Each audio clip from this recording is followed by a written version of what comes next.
بسم الله الرحمن الرحيم الحمد لله رب العالمين والصلاة والسلام على أشرف المرسلين سيدنا ونبينا محمد وعلى آله وصحبه أجمعين رمضان كريم et عيدكم مبارك للجميع. Effectivement, l'Eid al-Fitr, puisqu'on rappelle quand même brièvement, il y a deux Eid pour les musulmans, Eid qui vient juste après le Ramadan et un autre Eid qui vient juste après Al-Hajj. Aujourd'hui, nous allons parler bien sûr en préparatif de Eid al-Fitr avec Cheikh Abdallah des règles, disons juridiques, mais surtout nous allons aborder le sujet sur un autre angle. On va prendre un autre angle puisque vous aurez certainement avec d'autres personnes qui vont vous parler des règles juridiques purement, Ahkam al-Eid, mais avec Monsieur Abdallah, cette fois-ci il est en Algérie, on salue tous nos téléspectatrices, spectateurs de l'Algérie. Nous allons parler de Eid al-Fitr entre tradition et religion. Et oui, effectivement, comme nous le savons très bien, les musulmans, voilà, ils sont attachés aux traditions. Je ne vais pas dire plus que la religion, mais quand même, il y a en fait ce que nous allons voir avec Cheikh Abdallah. Cheikh Abdallah, salam alaikum wa rahmatullahi wa barakatuh. Wa alaykum salam. Alors, ça se passe comment en Algérie tout d'abord? Très bien, masha'Allah. Vous avez retrouvé l'ambiance, hein, j'imagine. L'objectif. D'accord, très bien. Alors, j'ai dit dans l'introduction que pour les préparatifs du Eid, on va entrer dans Eid al-Fitr, Inch'Allah ta'ala, et qu'au-delà des règles juridiques qui seront bien abordées sous un autre angle, est-ce que vous confirmez qu'effectivement, les musulmans ont créé des traditions qui souvent, en fait, ne collent pas avec les règles juridiques ou bien avec l'Eid al-Adha dans l'esprit de l'islam?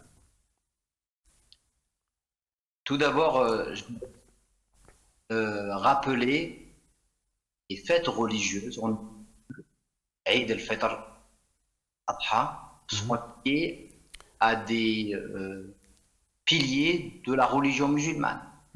Et Allah nous a imposé Eid al-Fitr pour le remercier, pour être reconnaissant envers lui, pour avoir jeûné le mois de Ramadan, qui est un pilier de la religion musulmane. Et il nous a donné cette occasion de Eid al-Adha pour le remercier, pour le pèlerinage. Donc on a deux fêtes religieuses importantes et on a des occasions religieuses comme le Mawlid, comme le jour de l'an, comme le jour de l'Isra ou al-Mi'raj. Tout ça, c'est des occasions religieuses qui ne sont pas des grandes fêtes, mais en islam, on a deux grandes fêtes. Et le fait que ces fêtes soient liées à des actes religieux montre l'importance de l'aspect religieux et qu'il ne faut pas que le Ramadan, le Eid deviennent uniquement des occasions, des traditions et les vider de leur sens. Le sens est très très important parce que c'est des occasions qui vont nous permettre de réaliser certains actes, comme par exemple les visites de famille, comme le pardon entre les gens, comme la sadaqa, la joie que ces fêtes doivent apporter aux enfants, aux personnes faibles. Tout ça, c'est des choses liées à la religion. Et bien sûr, il y a certaines traditions qui s'installent. Tout dépend du pays où on est. Mais en réalité, il ne faut pas vider ces fêtes de leur sens religieux qui est le plus important. Très bien. Donc là, en fait, c'est la question que j'aimerais bien vous poser. Quel est l'objectif et la finalité de Eid al-Fitr?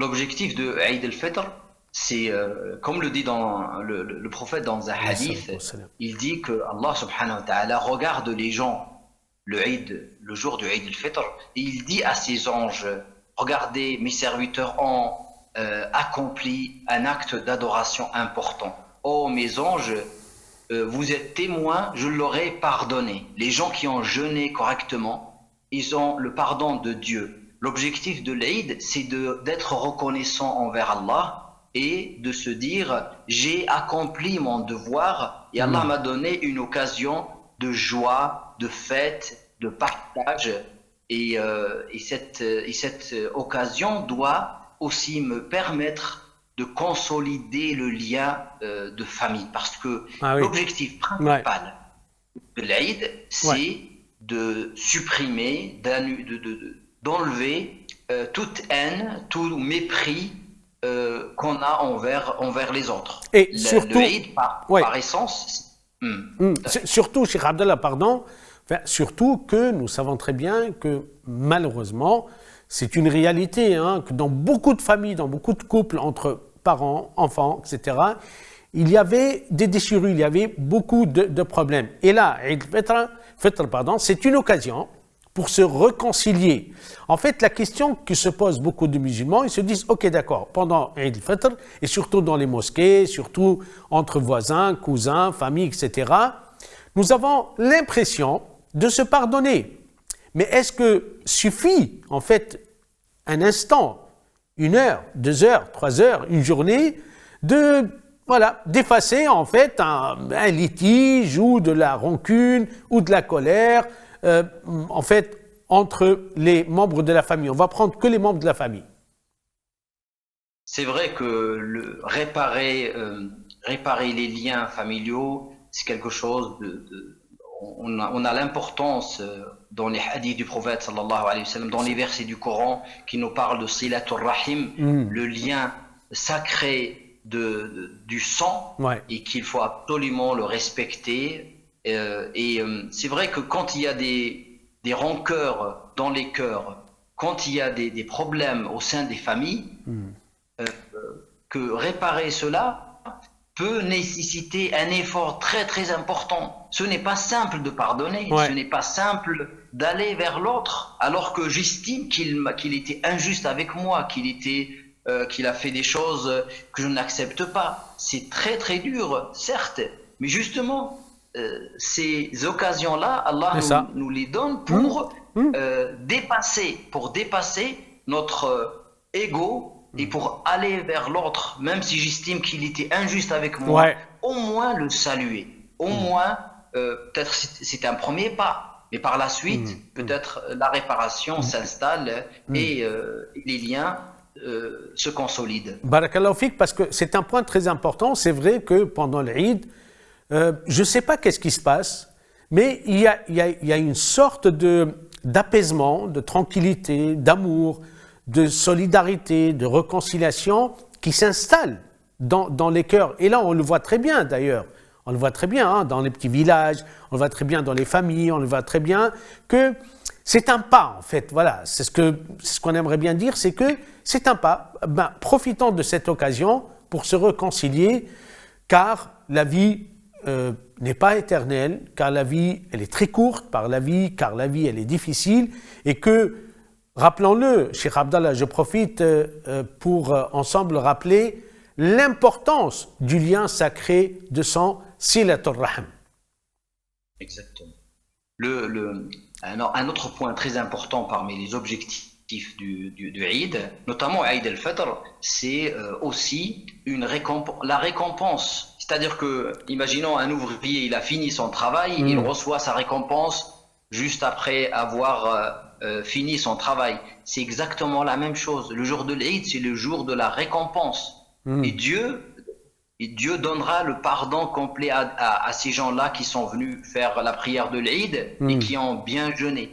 Et le jour du jugement dernier, c'est pour ça que le prophète sallallahu alayhi wa sallam nous dit les sa'imi farhatan, le jeûneur, il a deux joies. La joie quand il accomplit son jeûne, le jour de l'Eid, cette joie visible, cette joie partagée avec la famille, les enfants, et la joie de rencontrer Allah subhanahu wa ta'ala, le jour de la rencontre avec Allah subhanahu wa ta'ala, le jour où on trouve cette récompense. Le Coran et le jeûne intercéderont pour nous. Le Coran dira à Dieu: je l'ai empêché de dormir le soir, oh Allah, pardonne-lui ses péchés. Et le jeûne dira à Dieu: oh Allah, je l'ai empêché de manger et de boire, pardonne-lui ses péchés. Et ils intercéderont et Allah leur donnera, acceptera leur intercession. Donc ça, c'est quelque chose d'important, c'est le jour de l'Eid, c'est le jour de la reconnaissance, Ouais. c'est le jour de la joie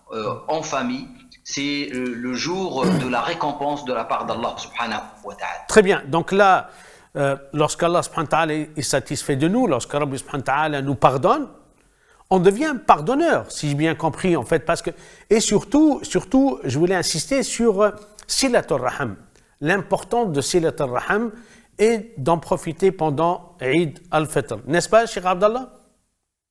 Tout à fait. Moi, s'il y a quelque chose qui est important le jour de l'Eid, Ouais. c'est au moins d'aller rendre visite Ouais. aux membres de sa famille.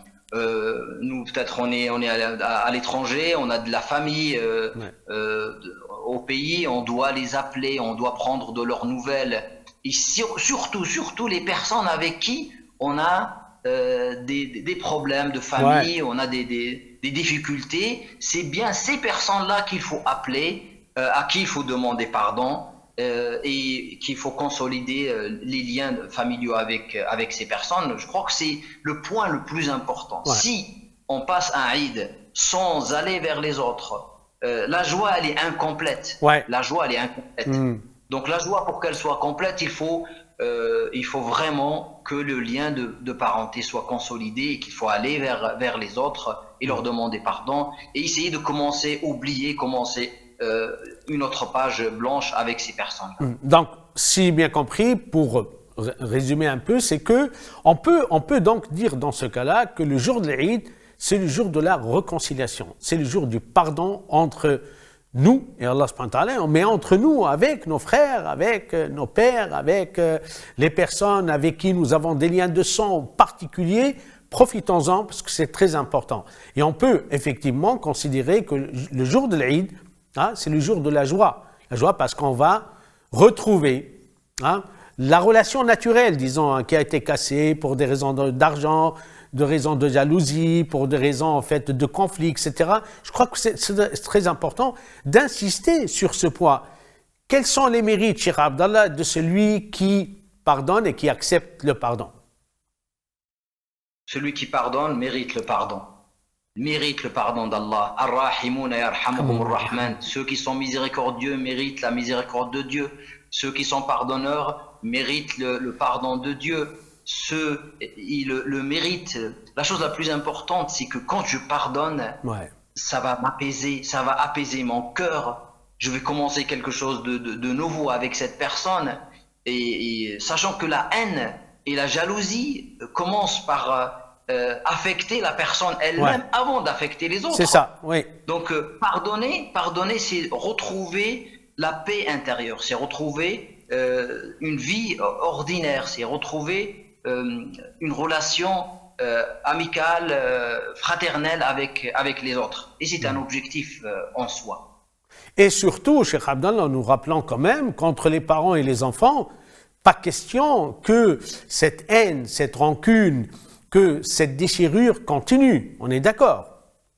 Ah là, vous abordez là quelque chose de très très important entre l'enfant et son père et sa mère. Là, il y a aucune...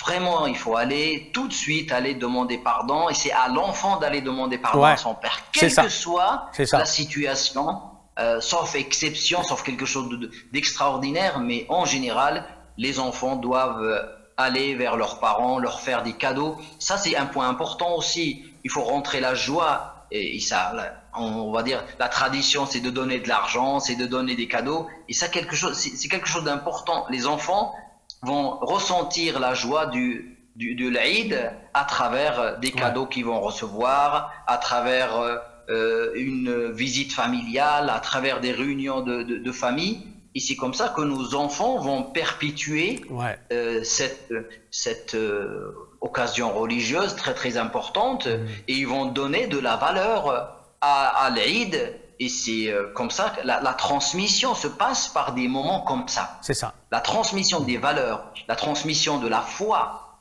passe par des moments comme ça. Quand toute la famille se dirige vers la mosquée pour aller prier, hommes, femmes, enfants, filles, garçons, ça c'est un moment très important, c'est très marquant pour les enfants d'aller vers la mosquée, de savoir que le jour de l'Eid, ils vont recevoir leur famille ou ils vont aller visiter leur famille. Ça, c'est des choses que l'islam veut et que, à travers ces petites choses-là, la transmission des valeurs, la transmission de la foi, la transmission du lien de famille se passe. Barakallahu fik, Cheikh Abdallah, pour ces paroles que j'espère ça va arriver au cœur parce que ça sort du cœur. Eid Mabrouk Karim, à toi, à toute la famille, bien sûr, à tous les musulmans du monde entier. Rabbi yitqabbal minna wa minkum ajma'in.